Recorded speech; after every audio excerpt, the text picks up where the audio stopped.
Coucou tout le monde, j'espère que vous allez bien. Moi, je me porte super bien.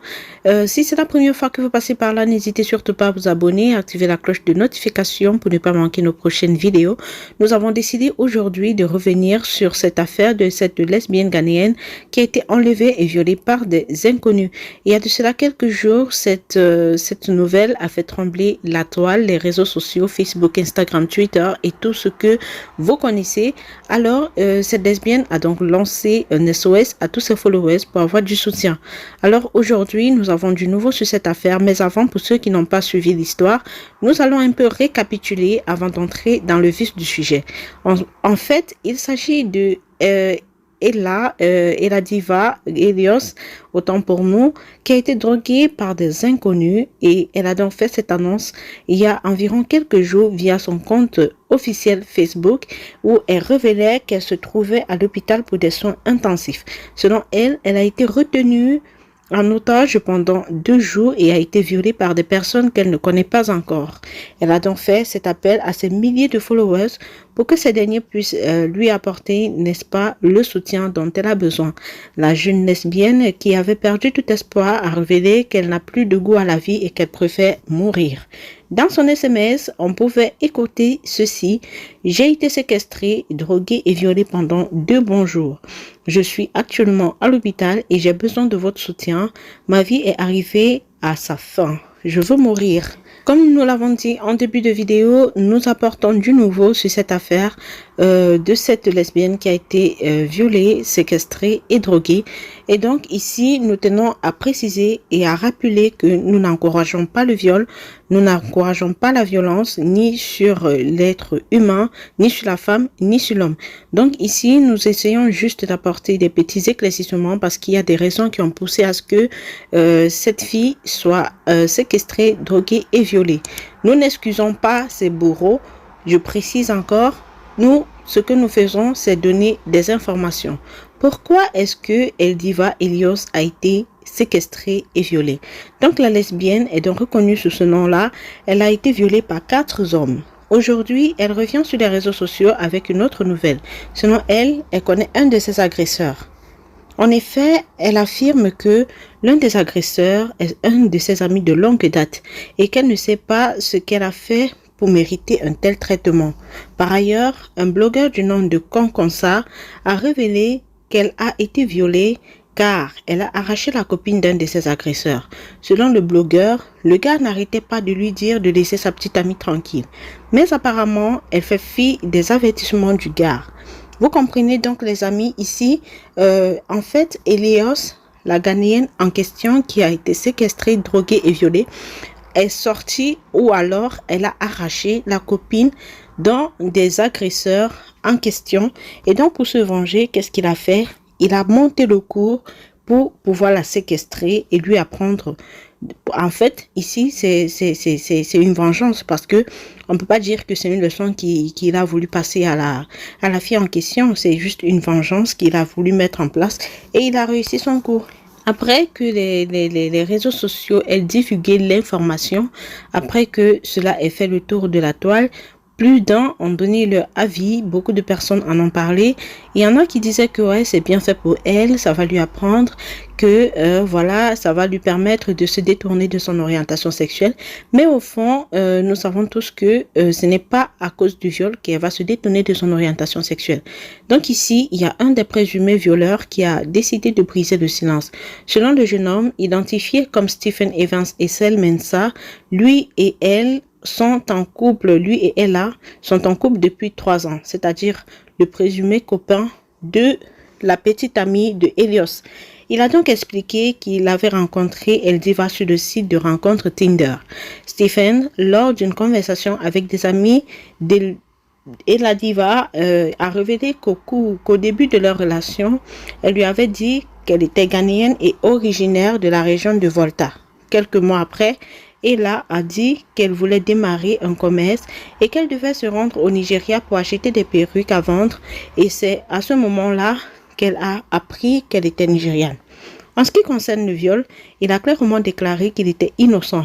Il poursuit en disant que les autres hommes auxquels la lesbienne faisait allusion dans ses propos étaient les fils de la femme chez qui elle a loué son appartement, selon les dires de Stephen. Donc, ces deux étaient mentalement instables par ailleurs. Ils sont loin de commettre un tel crime. Pour finir, Stephen déclare que Ella ne fait que mentir depuis. Selon lui, elle n'a jamais été agressée.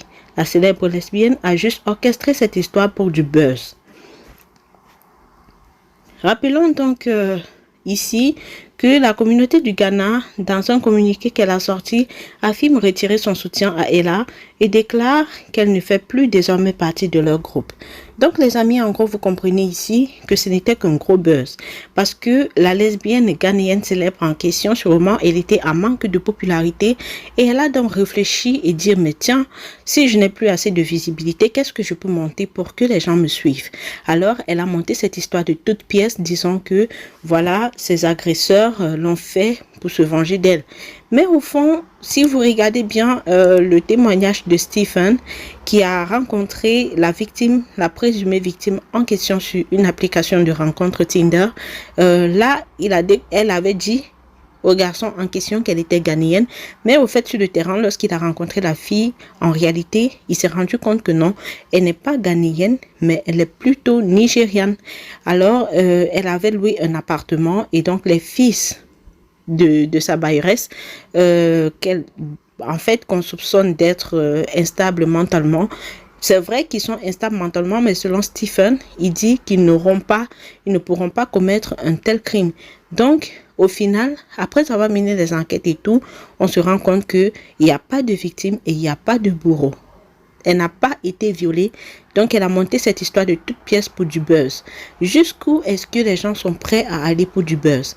Et quand je pense que la toile était en ébullition sur cette histoire de non, il ne faut pas juger parce que les lesbiens sont aussi des enfants de Dieu. Au fait, je vais vous laisser une vidéo d'une dame que moi j'apprécie bien. Elle est de bonne moralité et elle donne de bons conseils. Voilà, elle a été choquée par les commentaires de certains internautes sur Facebook et elle a fait une sortie, donc elle a fait une vidéo pour dire non, il ne faut pas juger parce que au-delà de l'acte de son orientation sexuelle, c'est aussi un être humain, c'est aussi l'enfant de Dieu. Donc pourquoi juger alors que nous ne sommes que des humains? C'est Dieu seul qui juge, alors laissons Dieu faire son travail. Donc, elle a essayé de faire une vidéo pour calmer, n'est-ce pas, les internautes et leur demander d'arrêter de juger parce qu'au fait, Dieu demande de s'aimer tel que nous sommes, d'aimer notre prochain comme nous-mêmes et non de les juger. Donc, je vais vous laisser en compagnie de la dame en question et on va se dire à la prochaine pour une autre vidéo. D'ici là, portez-vous bien et prenez soin de vous. N'hésitez surtout pas à vous abonner si la vidéo vous a plu et de la partager. À la prochaine. Ciao, ciao. Par son ami et puis d'autres personnes. Elle a été droguée, elle a été violée. Ils l'ont droguée de telle sorte qu'elle ne puisse pas reconnaître ses bourreaux. Est-ce que vous comprenez? Et j'ai vu des gens sous le commentaire sur cette photo-là pour dire c'est bien fait pour toi. On t'a pas bien violé. Parce que le but de ces personnes-là, c'était de la violer et puis l'emmener à se détourner de son orientation sexuelle. Je ne suis pas là pour faire la promotion du lesbianisme et de l'homosexualité. Je ne suis pas là aussi pour les juger. C'est vrai que notre Dieu condamne ça et moi aussi je ne suis pas d'accord avec ça. Parce que ce sont des choses qui sont condamnables dans la Bible. L'acte qu'ils posent, on n'est pas d'accord avec. Mais ces personnes-là sont des êtres humains. Ce sont des créatures de Dieu. Je vous ai toujours dit, on ne doit pas les détester, on ne doit pas les haïr. Donc quand j'ai vu le commentaire de certaines personnes, ça m'a choqué. Est-ce que vous comprenez? C'est vrai, dans nos mœurs en Afrique, nous, ça ne rentre pas dedans, ça ne cadre pas dedans. Les gens veulent tout faire pour que ça prenne de l'ampleur en Afrique, mais ce n'est pas des choses qu'on accepte. Est-ce que vous comprenez? Ce n'est pas des choses qu'on accepte. Est-ce que vous comprenez? Donc, moi, je ne trouve pas normal que des personnes viennent dire c'est bien fait pour toi. Ce n'est pas parce qu'une personne est homosexuelle que vous allez vous réjouir du fait qu'on viole cette personne-là. Faisons attention à nos actes. Faisons attention à ce qu'on dit, ce qu'on souhaite aux autres dans leur vie. Les homosexuels ne sont pas nos ennemis, ce sont des créatures de Dieu. Ce sont des créatures de Dieu. Autant Dieu nous aime, Dieu les aime. C'est l'acte qu'ils posent là. Nous, on n'est pas d'accord avec ça parce que c'est condamnable. C'est condamné par la Bible. Est-ce que vous comprenez? On n'est pas d'accord avec ça. Mais ce n'est pas pour autant qu'on doit leur souhaiter le mal. Est-ce que vous comprenez? Ce n'est pas pour autant qu'on doit leur souhaiter le mal. Donc, faites attention. Au contraire, nous, en tant qu'enfants de Dieu qui avons reçu la lumière. On doit leur manifester de l'amour pour qu'ils comprennent que où nous sommes là, c'est bon. Mais si nous encore qui sommes enfants de Dieu, nous aussi on vient, on les déteste, on leur souhaite le mal. Quel est le changement? Qu'est-ce qu'ils vont apprendre de nous? Qu'est-ce qu'ils vont apprendre de nous? On dit l'amour, le don de soi, l'amour pour son prochain. On n'a pas dit l'amour pour les personnes qui sont correctes. On dit l'amour pour son prochain. Dans le prochain, là, il y a tout le monde. Donc, si tu penses que la personne est perdue, il faut prier. Mais il ne faut pas souhaiter, il ne faut pas te réjouir du fait que parce qu'elle est lesbienne, on l'a violée pendant 2 jours. Même si c'est vous-même, on vous viole pendant 2 jours. Là. Je ne pense pas que vous allez être content ou même votre famille va se réjouir. Donc, une fille, même si elle est homosexuelle, que vous n'êtes pas d'accord avec, c'est pas parce qu'on l'a violée que vous allez lui dire c'est bien fait. Et si là, elle mourrait? Parce que vous pensez que péché, il y a petit péché puis il y a grand péché. Péché, c'est péché. Péché d'homosexualité, là, c'est même chose avec péché quand tu voles, quand tu tues, quand tu mens. Péché, c'est péché. Il n'y a pas petit péché. Est-ce que vous comprenez? Donc, retenez ça. Les homosexuels, là, ne sont pas vos ennemis. Ce sont des créatures de Dieu. On doit leur manifester de l'amour. C'est là qu'ils posent, là, que nous, on n'est pas d'accord avec ça parce que notre Dieu condamne ça. Est-ce que vous comprenez?